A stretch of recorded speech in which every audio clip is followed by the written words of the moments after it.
shirar isdaba jooga sidoo kalena waqti dheer qaatay ayaa lagu soo gabagabeeyey waqti dambe magaalada Mariana ee dalka Mareykanka.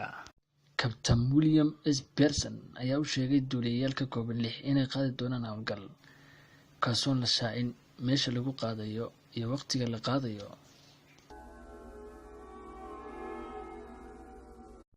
hubkii waa loo diyaariyey sidoo kalena diyaaradii waa loo diyaariyey waana la xidhay.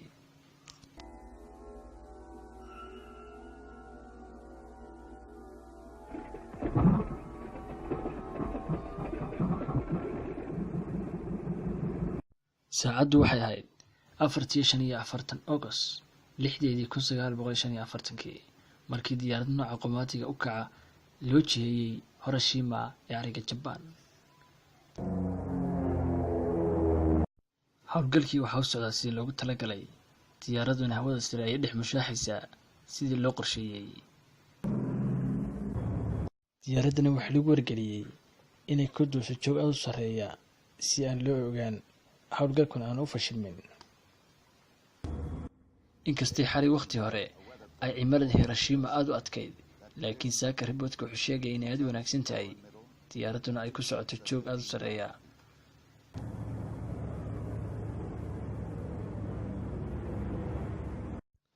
bartilmaameedkii waa dhow yahay, hubkiina waa la diyaarinayaa waqtigii ugu dambeeyay si looga soo tuuro meel 1200 mayl u jirta magaalada Hiroshima.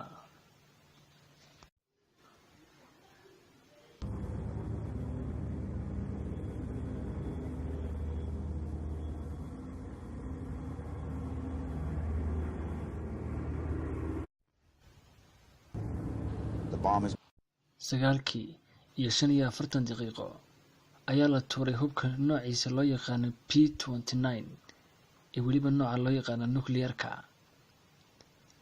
diyaaradina joog aad u sarreeya ayay dib ugu noqotay, hubkiina bartilmaameedkii wuu gaadhay, waxaanu xasuuqay 149,000 oo shicib u badan, kuwaasoo ay ku jireen hooyooyin, ciyaal yaryar iyo dad masaakiin ah.